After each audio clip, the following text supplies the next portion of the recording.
You're listening to Design Between the Lines, the only design and home furnishings podcast where we talk with the movers and shakers, industry innovators, and lifetime legends of the home furnishings industry. It's here that I get a chance to sit and chat with the influencers shaping the industry into what it is today.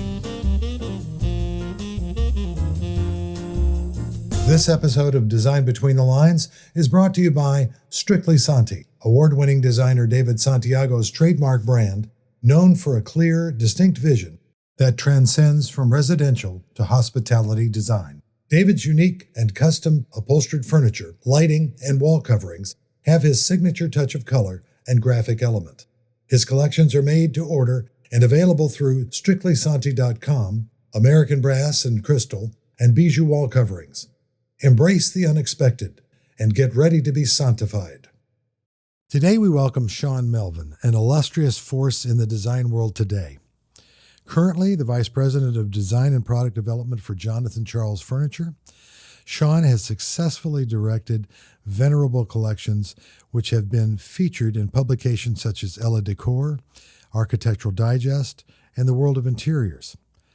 Coupled with the myriad of honors received by his team, including 8 Pinnacle Award nominations, Shaun has undoubtedly cemented his mark on this industry. Shaun, welcome to Design Between the Lines. Well, thank you, John.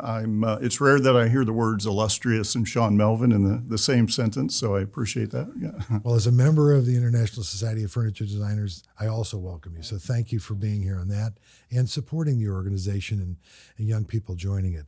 I want to take you kind of back in the day for you, when you were a young kid trying to figure out, what do I want to do with my life? What direction do I want to go?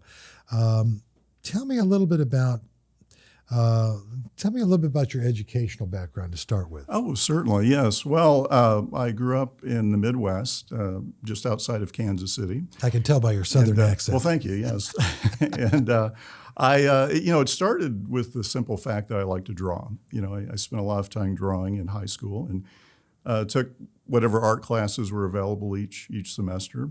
So when it came time to think about college, I took a look at the Kansas City Art Institute. They had a good reputation for illustration, a very strong department that was funded in part by Hallmark, who drew a lot of graphic designers and illustrators. Just a nobody company. Yes, exactly. A small Midwest upstart.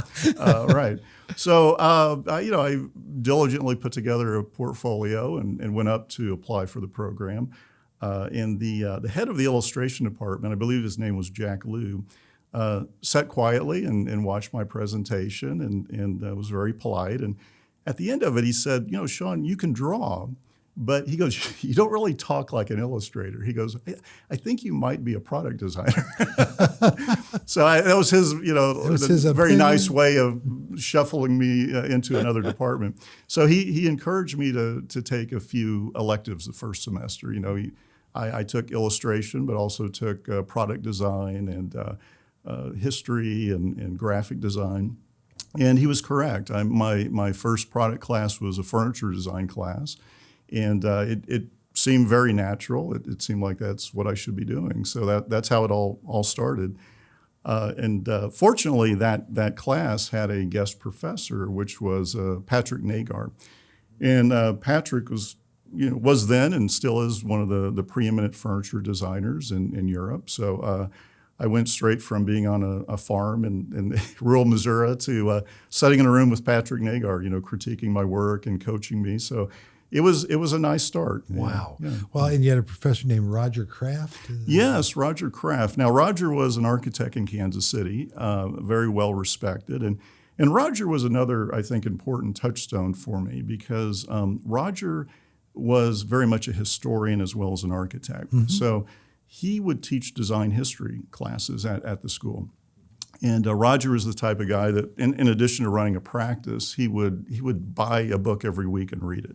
Wow. So he would come to class very well versed in different eras of design, both architectural and furniture design. And so I look to him as an important touchstone in the beginning to help me build that foundation. Awesome. Well, were there any other early mentors or folks that inspired you in this time of your life? Yes, absolutely. Well, because the Art Institute had a very large endowment from Hallmark, they would actually bring in guest professors every semester. So my first graphic design class was taught by April Greiman from California. They brought in Bill Mogridge one semester, co-founder of IDEO for product design. Had Tucker V. Meister as an instructor one semester. So, and of course at the time I just assumed all curriculums were like this. You just show up and they just parade all these celebrities in to help you, with your work, help you develop your aesthetic. Wow. But in retrospect, it was an incredible opportunity and one I'm very grateful for. But in addition to my formal education at the Art Institute, I think my first job was pretty important from an educational perspective. Mm-hmm. I, naively loaded up the U-Haul after I graduated, drove to North Carolina and announced that I was a furniture designer and, proceeded to hang sheetrock and paint houses for about 6 months. I was going to say, they came out of the mountains trying to look for you. Yeah. Right, exactly. So it was humbling in the beginning, but I did land a position with a little company in Hickory called HBF, stands for Hickory Business Furniture. And again, just kind of stumbled into a wonderful educational opportunity. They still had their primary factory in Hickory. So I was working with third, fourth generation craftspeople, there every day. My office was right in the middle of the plant, so if I drew something incorrectly, someone would be knocking on my door. They knew where you were. Yeah, exactly. But from an educational standpoint, again, it's very good because it gives you, positive and negative reinforcement, along the way. And HBF was also unique from a branding perspective. Although manufacturers in the Carolinas are not known for branding, their creative director at the time was Michael Vanderbilt. I was hoping you would say that. Yeah. He was really a force, and so he was doing our showroom design, our catalogs, the website, everything. And was he responsible for bringing the HBF fabric line into existence? He was, yes. He was. That was very popular. Yeah, he was very much involved with the fabric program, and he even brought us our guest designers. Michael was teaching at the time at California College of Arts and Crafts, which has recently been renamed. But one of his night students was Barbara Barry. So he introduced us. You just meet all these nobodies. Yeah, exactly, right. But and again, I just assumed all companies in North Carolina were like this. So so our creative director is Michael Vanderbilt. Mm-hmm. The guest designers for product are Barbara Barry, Orlando Diaz-Escoy, John Hutton. I mean, it was really just a who's who of product designers. Wow. So it was a wonderful opportunity to be exposed to both manufacturing, but also branding and product design. And I really think that established a template that I've tried to follow, throughout my career. So. Wow. I mean, I can only say, wow, I guess I have a big vocabulary. Right. But, so you got graduate education at Wake Forest, just around the corner from where we are in High Point. Yes. Tell me a little bit about that role in benefiting and shaping your career. Did that have some role playing in your career development? Absolutely. Shortly after working with HBF, I also worked with Baker Furniture, which had factories up and down the interstate, and it was a very similar experience to HBF. And then I was working with craftsmen and again world-class guest designers. So really felt like I had the engineering and a lot of the product design down. But what I felt I might be missing working in the factories was the history, the anthropology, the sociology, the bigger picture concepts. And, by virtue of being in North Carolina, I was surrounded by all these wonderful universities. So, I again, very innocently pitched the idea to Baker that I should go to Wake Forest and start taking night classes. And they agreed to sponsor me, as a student. So, I just enrolled in anything I could get in the evenings. And it started with a lot of history, but it soon expanded into other departments. And what I found there was something very special in that I could study design, but not duplicate my undergraduate work. And that was something people had told me early in my career. They said, whatever you do, don't get a master's in design. They said, look, you can design. That's not a problem. Study business, study engineering, study anything else but design. And I wasn't quite sure how to pull that off, but fortunately Baker, facilitated that for me. And so I came out of Wake Forest, I think, although I won't say I was necessarily smarter, I was just more aware of what it was I was doing. And I understood the precedents for what I was trying to create. And while at Wake Forest, I became very interested in the modern movements, specifically the Wiener Werkstatt in Austria. Was interested in how that acted as sort of a pivot point between arts and crafts and also the Bauhaus. Right. They had some really fascinating people congregating in Austria at that moment, and not to digress too much, but the folks in Vienna were obsessed with René Mackintosh, the Scottish arts and crafts architect. So they would actually bring him over on a ship. They would have a parade in the streets of Vienna and put him on a float and celebrate, his awesomeness. And they idolized the arts and crafts designers. And then if you look at the other side of the Vienna workshops, the silversmiths that from that studio went on to start the shop at the Bauhaus. So really a critical moment in history, and particularly guys like Coleman Mosier and Joseph Hoffman, who really were the fountainheads for what I consider modern furniture, modern architecture. So. Well, you have a personal appeal. You like the modern movements and so forth, and we kind of just discussed for a few minutes directions and movements in what's affecting design and what has affected design prior to us sitting here today. Tell me, in your opinion, how you think design influences the day-to-day quality of people's lives today. I mean, what's that influence like?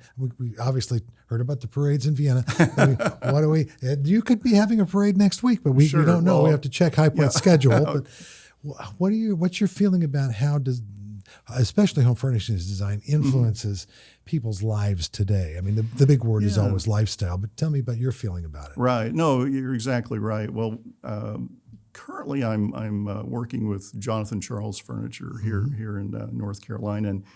And one of the things we've been trying to do is move the brand from a very formal, traditional point of view to a more casual, contemporary point of view. And in doing the research for that project, we discovered, especially within the last year, that people's time at home had nearly doubled. And not only were they spending more time at home, they were using their homes in a variety of new ways, whether it was helping tutor their children or facilitating their own office space. So it has changed both the function of the furniture, but also the general psychology of the space.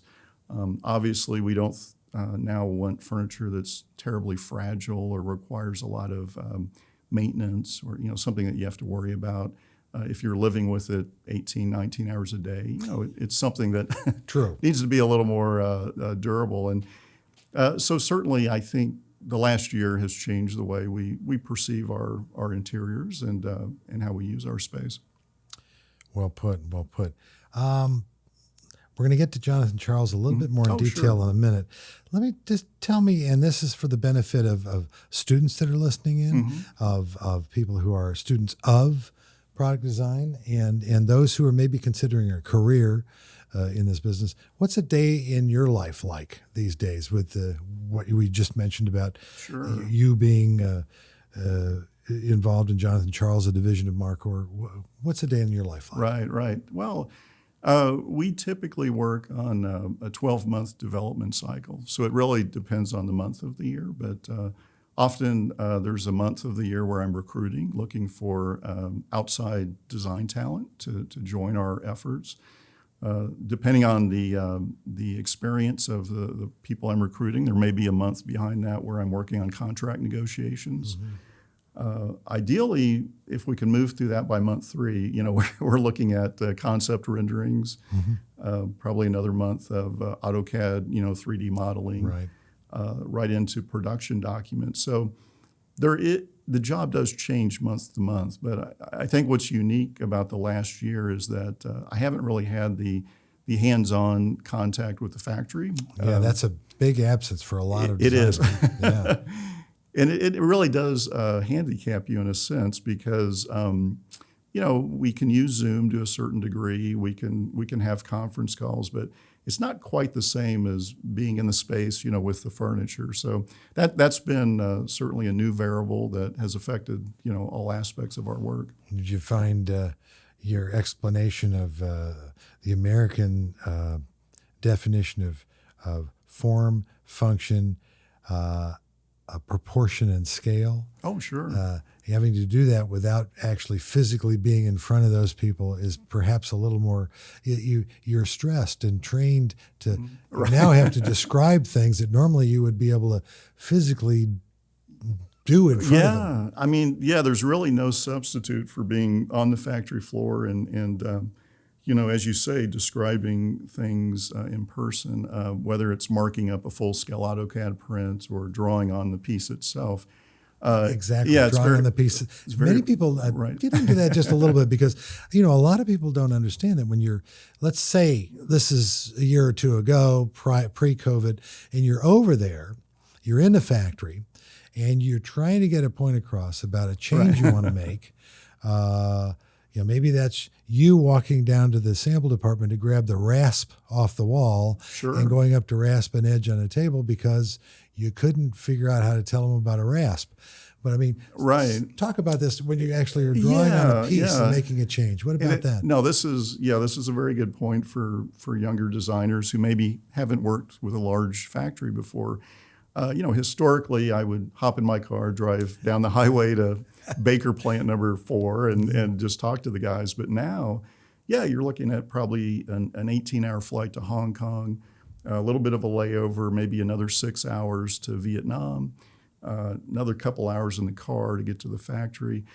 And when you get there, there might be, 1,000 people in the plant, but maybe only 20 or 30 are comfortable speaking English. So you have to learn other ways to communicate. And it really becomes a challenge, not only on form, but on finish. Finish is a highly subjective topic. And it's really something that you have to have the right lighting conditions, the right everything, to make that work. And often, in Vietnam, you're in the jungle, you're outdoors. I mean, it's an aircraft hangar with no walls. And on a cloudy day, it looks one way. On a sunny day, it looks another way. So you have to really not fight that, but embrace it and try to find other ways to work. Even simple things like software packages that are used in Vietnam versus America are very different. And, just finding common digital languages is challenging, So it's a big part of it. And, as we reach into now even further south in Asia and India, it's even more of a challenge because in India, it's not unusual to walk into a factory that has no roof, has no floor. The folks are sitting on the dirt with no shoes, no safety equipment. It's a very different experience than being in an OSHA certified factory here in the Carolinas. True. Very true. I was thinking about that. You were talking, we talked earlier about, really what's a day in your life like. Oh, sure. What about staying ahead of the design curve? What keeps you energized to do that? Because you're basically a repositioning, as you said earlier, a brand. Right. And you gotta develop some things in advance with a forethought of the bigger picture. Yeah, exactly where things are moving. And well, it's interesting. A lot of companies throughout the states will focus on their competition. They'll try to snag a copy of their primary competitor's catalog, and they'll go through the catalog, tear it apart, pin it on the wall, and say, okay, here's what brand X is doing. We need something to counter that. I say some companies do that. Actually, most companies work that way. Have a little war room. A big war wall room. and pins. Yeah. The problem with that approach is this. It has a leveling effect on your work because you're always going to be a couple years behind the curve. You're always going to be competing on price, delivery. I mean, if the work looks more or less the same as your competitors, yeah, it really becomes a race to the bottom. You're competing with the wrong tools, in my opinion. Mm-hmm. So as crazy as this sounds, I try not to look at my competitors very often. What I really focus on is the end user. I do whatever I can to get close to the people that are using the furniture. Now, in the past year, that's been extremely difficult, but if we think about the past year and you think about what's changed in people's lives, how they use their space, how they feel psychologically. I've seen studies that say that isolation has, a variety of effects on us. The psychological effects are almost immediate. They happen within a week. Physical effects take a little longer, 2 or 3 weeks. Financial effects take even longer, maybe a month or 2 months.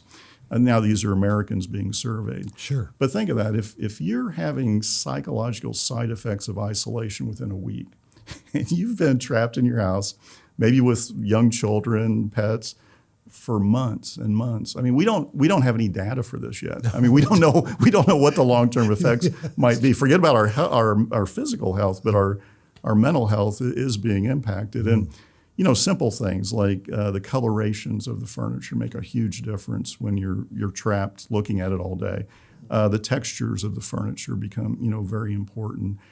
Also, even the scale of it. I mean, if you're living in an urban environment, you don't have a lot of space to start with. Sure. You don't want to be like stumbling around the furniture, again, 18, 19 hours a day. So there's a lot of very subtle things we can do to soften the space, to make it more inviting, more comfortable. And so that's just an example of something we've been looking at very closely in the last year. Well, that's a very good example and up to date. That's kind of what I was looking for. I appreciate that. This is your approach to it, really addressing, in this case, your client needs, and your client happens to be Jonathan Charles, right, your employer, and obviously also the overall corporation, Marcor, and your fit into the structure of the company. How,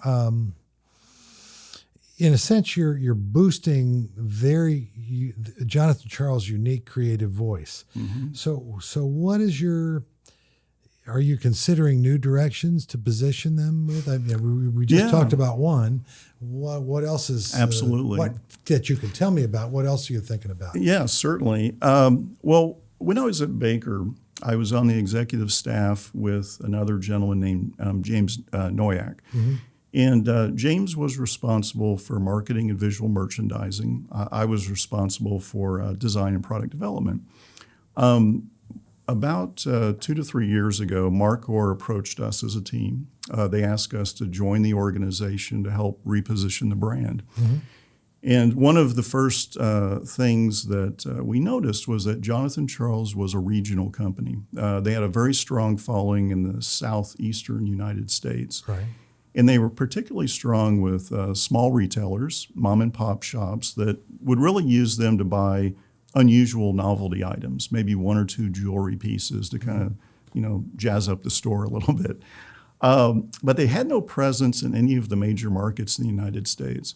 So, they really weren't represented in New York, Chicago, LA, really anywhere that you really need a brand to be successful. Yeah, they just were down in this little nook. And although, they had an amazing factory, they had a wonderful factory that was set up by Jonathan Souter, who's still there, still running the plant. Really, their area of expertise was craft heritage. They didn't understand the American market. They didn't really understand product design for the States. So that was really the sort of the beginning. So what James and I have really focused on the last few years is redesigning the product line to start with. We established 3 very distinctive lifestyles, traditional, modern, and casual. We also developed a very logical pricing matrix of good, better, and best, which most furniture companies follow. Sure.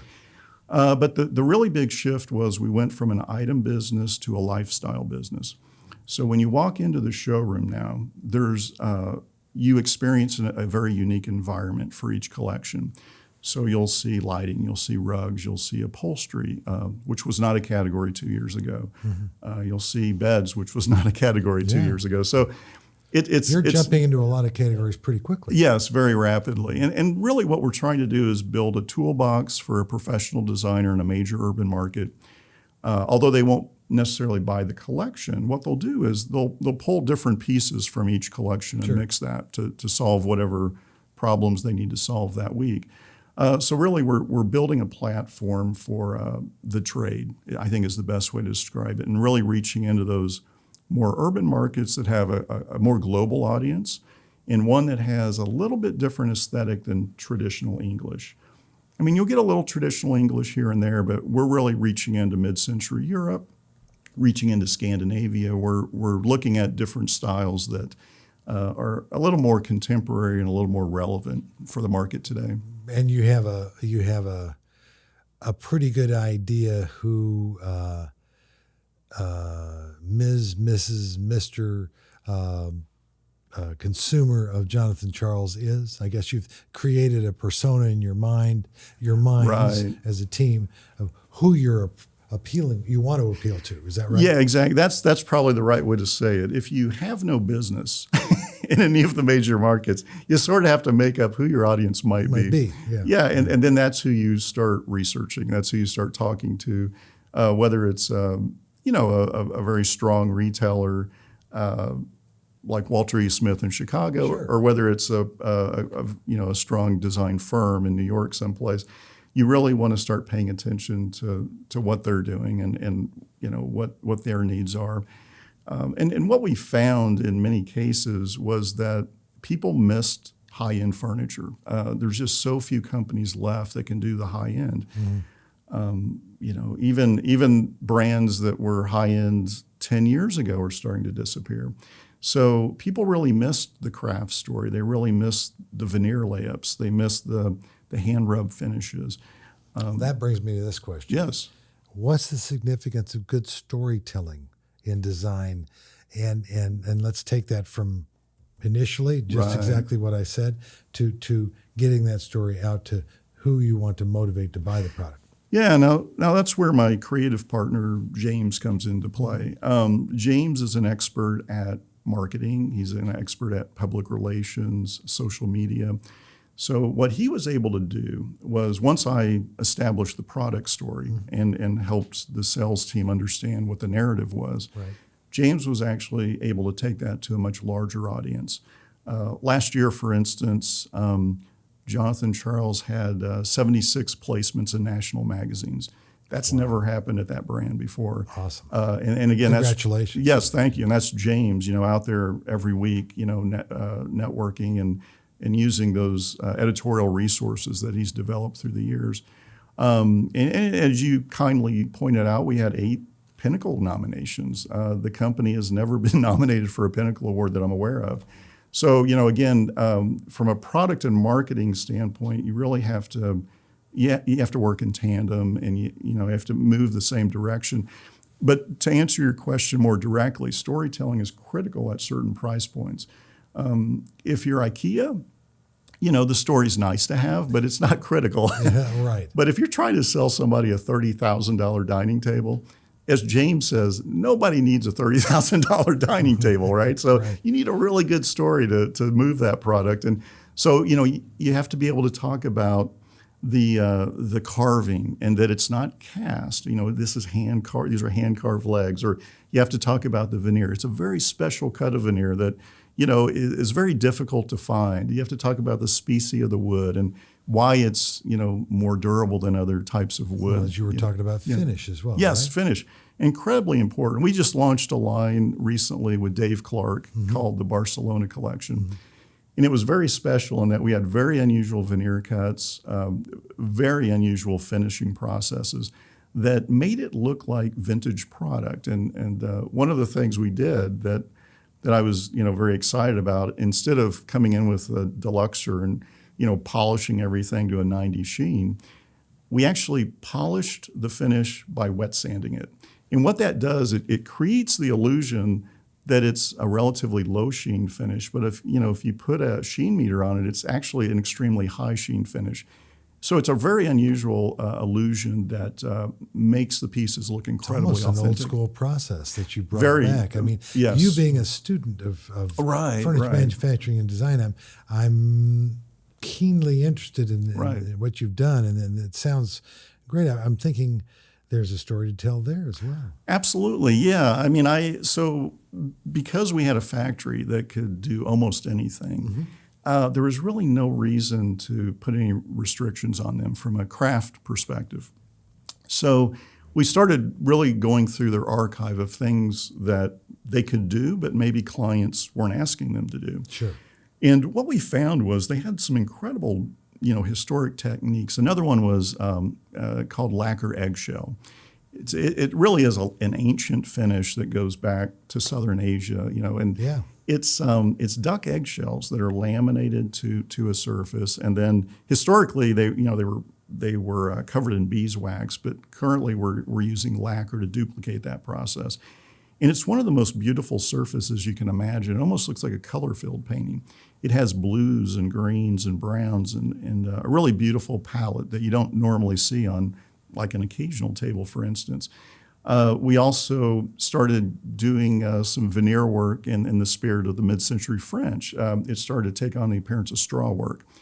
Now, straw work has been a little bit overdone in recent history.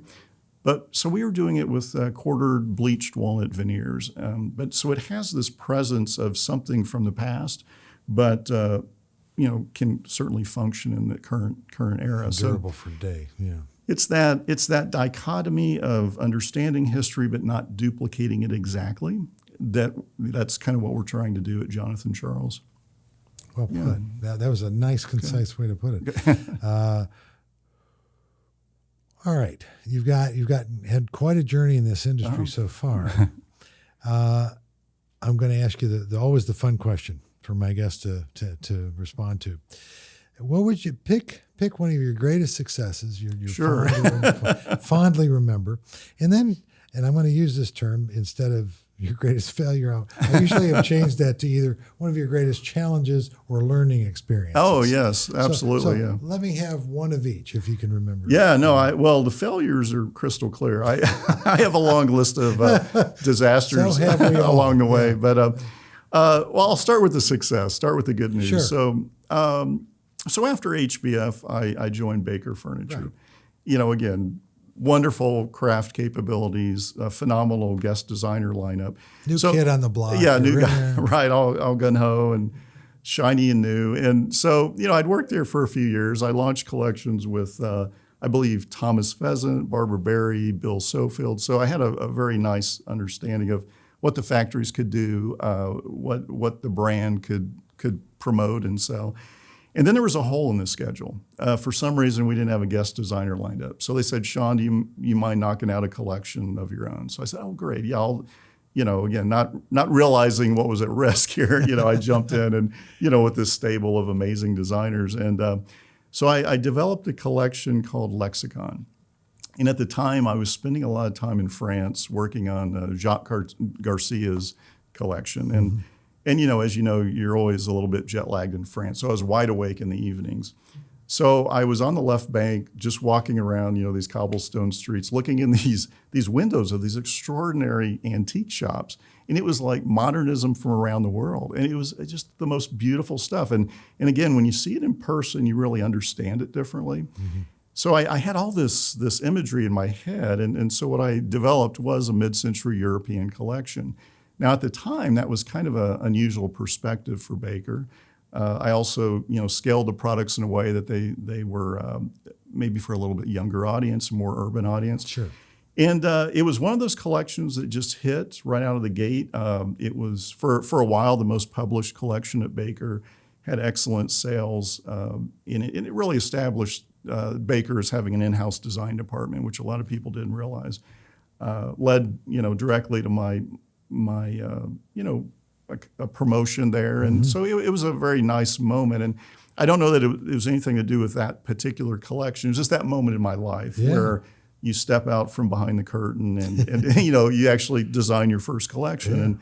Yeah. And I was fortunate to have a stage as big as Baker to promote it. So, it was great. I mean, I immediately was on what seemed like a never-ending speaking tour. And yeah, I'd go to New York, and I would be, I could maybe talk to 100 professional designers about what I was doing, and it's a wonderful experience, and I hope other young designers can still get there today. Yeah. And then after that, we have to say, okay, number one, you're not going to get the corner office with the view of the flagpole on your first day at work. Right. Although you might. You'll probably be asked to take these drawings down the hall. Yeah. And then there'll be one or two times when you swore this would be the greatest success in the world. Yeah. And nobody else found out. Yeah, absolutely. Baker had a really extraordinary finishing guy named John Conrad. And John had been there forever, and he had seen, phenomenal disasters and wonderful successes. And John told me something really brilliant. He said, Shaun, he goes, you'll work just as hard on the failures as you will the successes. That's the truth. It doesn't make any sense. It's a lot of variables you have no control over. You have to just read the market the best you can and do your job. And I'll never forget that, because it's true. I saw collections, for very big brands that should have been successful. They had a great guest designer, good factory, big marketing budget, but it just didn't click for some reason. But to your point, for the younger designers, something I would say is be patient. Don't be in any hurry to be on the stage launching your first collection. And I know this takes a lot of patience, but really think of your education as the decade of your 20s. Yeah, you'll graduate from college maybe at 22, but look at that next 8 years as an internship, basically. And just don't worry about your title. Don't worry about the position you have, but pick the company.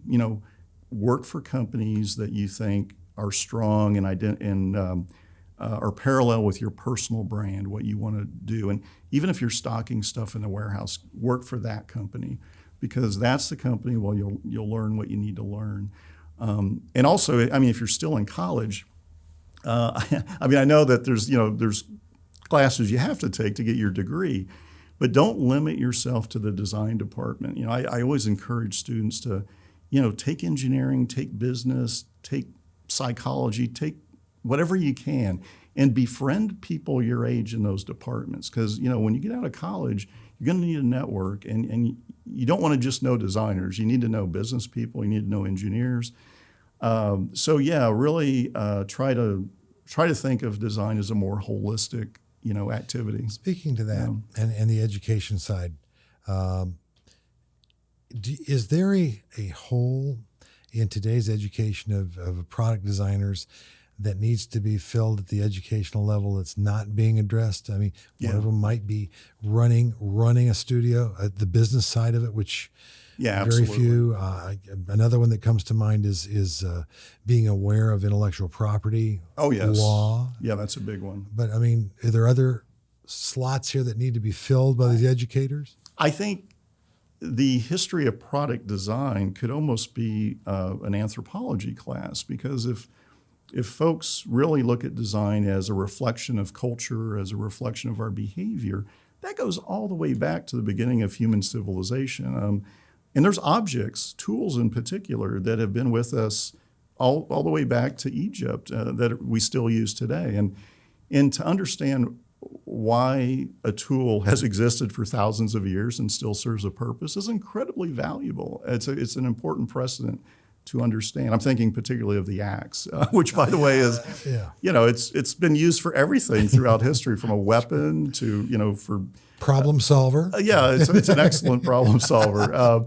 If you're going to be stranded in the wilderness for an extended period of time, an axe is an incredibly useful device. Sure. But that's been with us forever, and it's gone through a long evolution. In Europe, for instance, the axe had a long handle, a very light head, because you wanted to get as much, movement as you could when you're chopping down that tree. But when the Europeans came to the States, the forests here were really dense, and you couldn't swing a long handle axe. So the axe became shorter. And they also realized, well, if you sharpen both sides of the axe, you can use it for twice as long, and you don't have to go back to the barn and the grinding wheel.